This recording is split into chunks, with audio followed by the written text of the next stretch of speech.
Oke, sekarang kita lanjut ke soal esai. Jadi di sini soal pertama, apabila Anda diminta untuk mengevaluasi pelatihan yang telah dilakukan di tempat Anda bekerja, apakah pelatihan tersebut berpengaruh terhadap kinerja pegawai?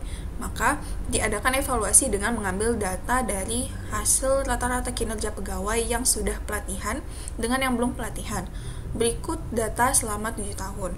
Jadi, sampelnya ada 7 dan diberitahu rata-rata kinerja pegawai setelah pelatihan yang ini dan yang sebelum pelatihan.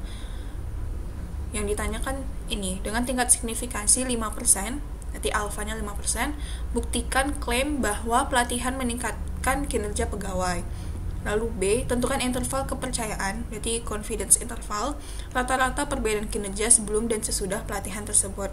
Jadi sebenarnya jawabannya udah terlampir di sini, tapi aku jabarkan lagi memperolehnya itu dari mana. Jadi kita bisa tulis ulang di sini data soalnya ya. Lalu di sini kita menentukan nih, ini tuh tes statistik itu yang mana sih, kita uji apa gitu. Jadi karena di sini tuh ada 2 sampel yang kita amati, maka jelas ini tuh kita bakal pakai rumus di bab 9 ya, yang inferensial itu, yang 2 populasi. Nah, lalu di sini udah tahu juga kita mengamati rata-rata. Nah, dari beberapa rumus rata-rata, yang manakah rumus yang kita gunakan? Nah, kita lihat apakah ada keterkaitan antar sampel yang kita amati. Oh, ternyata ada nih. Karena kan dia mengamati setelah dan sebelum, berarti kan ada kaitannya gitu kan. Dan populasi yang diamati itu sama juga gitu.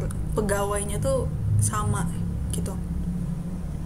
Jadi di sini tuh kita mengamati yang disebut dengan matched pairs. Jadi emang berpasangan dan ada keterkaitannya antar sampel yang diamati tersebut. Nah, kalau begitu, rumus yang kita gunakan adalah rumus yang ini. Oke. Nah, jadi di rumus ini kita menggunakan D-bar atau rata-rata dari perbedaan di bar. Oke. Dan menggunakan mu D atau mu difference. Jadi, yang kita amati ini adalah perbedaan antara kedua sampel tersebut. Oleh karena itu, kita harus tahu perbedaannya itu berapa. Jadi, kita selisihkan. Nah, sebaiknya kita selisihkannya tuh dari mana sih? Apakah setelah dengan sebelum atau sebelum dengan setelah? Nah, ini bebas sebenarnya. Tapi perhatikan lebih lanjut nanti di original claim dan hipotesis nol yang kita buat gitu. Karena di sini kita asumsikan bahwa pelatihan itu akan meningkatkan kinerja pegawai. Jadi kalau kayak aku di sini selisihkannya itu setelah dengan sebelum. Jadinya berarti kalau kita kurangkan yang setelah dan sebelum itu, rata-ratanya itu kita kurangkan, kan harusnya setelah itu lebih tinggi ya nilainya. Jadi kinerjanya itu kan makin tinggi tuh. Jadi di sini nantinya di original claimnya itu aku kasih tanda lebih besar dari gitu. Jadi kalau teman-teman nguranginya tuh dari sebelum dengan setelah, maka nanti ininya itu tanda yang digunakan adalah yang tanda ini, kurang dari itu.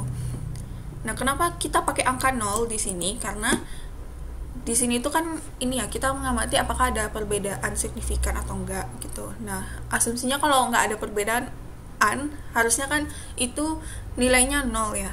Makanya kita menguji apakah nilai itu lebih besar dari 0 atau lebih kecil dari 0 atau sama dengan 0 gitu. Dan di sini karena dia itu lebih besar kinerjanya daripada sebelumnya, diasumsikannya gitu ya.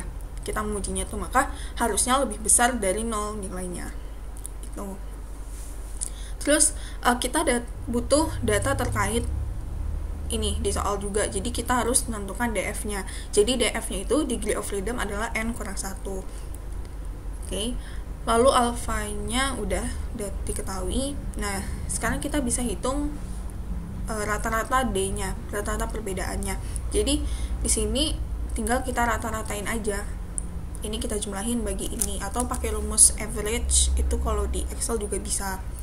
Lalu Ini kita udah hitung ya d-barnya, lalu mu d-nya ini 0 berarti. Nah, standar deviasinya berarti kita hitung standar deviasi dari si perbedaannya ini gitu. Standar deviasi masih ingat rumusnya.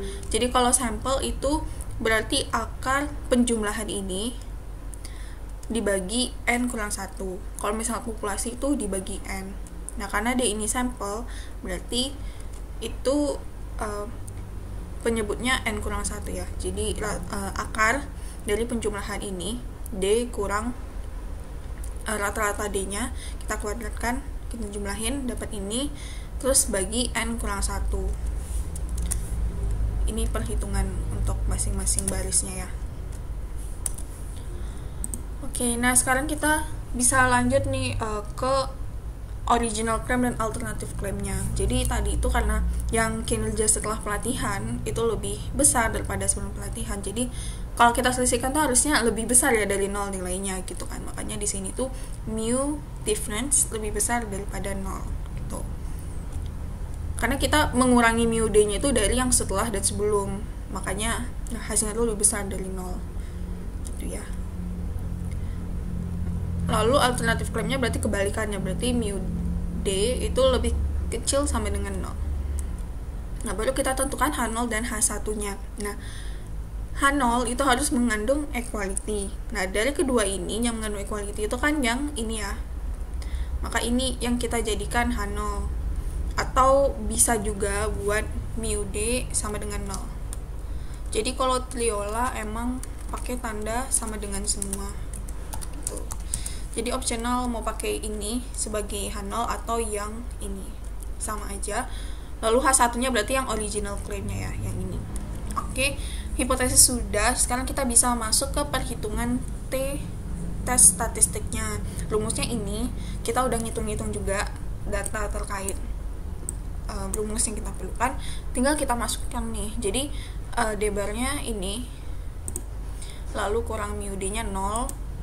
Nah, standar deviasi d-nya ini, kita udah hitung. Dibagi dengan akar n. N-nya kan 7. Jadi, dapat hasilnya tuh adalah 3,055. Ini tes statistiknya. Lalu bagaimana dengan critical value?